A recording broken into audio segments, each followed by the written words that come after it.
Welcome to Suman TV Warangal. వాడవాడల సీతారామచంద్రస్వామి కళ్యాణోత్సవం అత్యంత వైభవంగా జరుగుతున్నాయి. వరంగల్, హన్మకొండ, కాజీపేట ట్రై సిటీలో ఎక్కడ చూసినా కూడా ఈ కళ్యాణోత్సవ సంబరాలు జరుగుతున్నాయి. ప్రతి దేవాలయంలో కూడా ఈ పెద్ద ఎత్తున కార్యక్రమాలు చేస్తున్నారు. మనం ఇప్పుడు హన్మకొండలోని పాత బస్తీ పౌరుల్లోని ఆంజనేయ స్వామి దేవాలయం దగ్గర ఉన్నాం. ఇక్కడ ఏ పర్వదినమైనా వినాయక చవితి నుంచి మొదలుకొని చివరి వరకు కూడా ప్రతి హిందువుల పర్వదినం పెద్ద ఎత్తున చేస్తారు. ముఖ్యంగా సీతారామ కళ్యాణం సంబంధించి శ్రీరామనవమి రోజు మాత్రం అత్యంత వైభవంగా జరుగుతుంది ఈ కార్యక్రమాలు.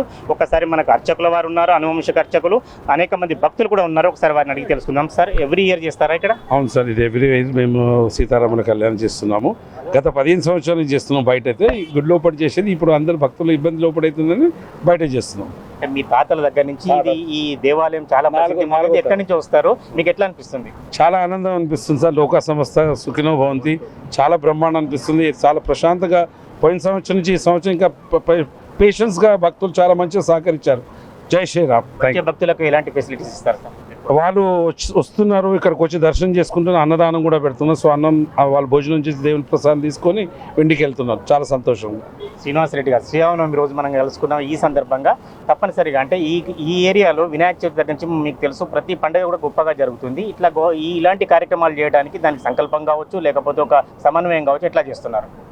గత 90 సంవత్సరాల కింద ఏర్పాటు చేసినటువంటి 90 సంవత్సరాల కింద ఏర్పాటు చేసినటువంటి ఈ యొక్క అభయ ఆంజనేయ స్వామి ఆలయంలో 4 తరాల యొక్క పూజారులు ఇక్కడ ఉన్నారు.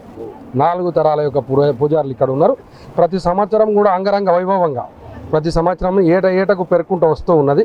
ఈ సంవత్సరం కూడా చాలా మంది భక్తులు రామ్నగర్ నుంచి మొదలు పెడితే ఎన్జిఓస్ కాలనీ వరకు ఈ ప్రాంతంలో ఉన్నటువంటి 28 కాలనీ యొక్క భక్తులందరూ కూడా ఇక్కడికి వస్తారు. అయితే ప్రతి శనివారం ప్రతి మంగళవారం కూడా ఇదే రకంగా ఉంటుంది. కానీ ఇవాళ కళ్యాణోత్సవం కాబట్టి బ్రహ్మాండంగా జరుగుతున్నటువంటి ఉత్సవాలు ఇవి. ఈ ఉత్సవాలకు ఏ ఒక్కరు నిర్వహించే ఉత్సవం కాదు ఇది ఒక వ్యక్తులతో ఆధారితమైనటువంటి ఉత్సవం కాదు ఇది. మొత్తం కాలనీల యొక్క ప్రజలు మమేకమై చేస్తున్నటువంటి ఉత్సవం. ఈ ఉత్సవంలో డిపో క్రాస్ రోడ్లో 9 దశాబ్దాల నుంచి నడుస్తున్నటువంటి ఉత్సవాలు ఇవి. ఈ ఉత్సవాలకు ఏర్పాటు అనేటువంటి అందరూ కూడా కలిసి చేసుకున్నటువంటి ఉత్సవాలే. ఈ ఉత్సవాల్లో పాల్గొన్నటువంటి అందరి భక్తులకు కూడా ధన్యవాదాలు. స్వామి, 90 సంవత్సరాలుగా జరుగుతున్నాయి, అదొక గొప్ప విశేషం. అది కాకుండా మిగతా దేవాలయాలకు, ఆంజనేయ స్వామి దేవాలయాలకు ఈ ఆలయకు స్పెషాలిటీ ఉంది సార్. ఇక్కడ చాలా పూర్వతమైన స్వామివారు చాలా పవర్గా ఉన్నారు. అంటే నేను చెప్పుడు కాదు, అర్చకుగా. సో భక్తులు నాతో చెప్తారు, వాళ్ళ నమ్మకం అండి. చాలా దేవాలయం ఉన్నాయి, ఆంజనేయ స్వామి దేవాలయం చాలా ఉన్నాయి హన్మకొండ, వరంగల్లో.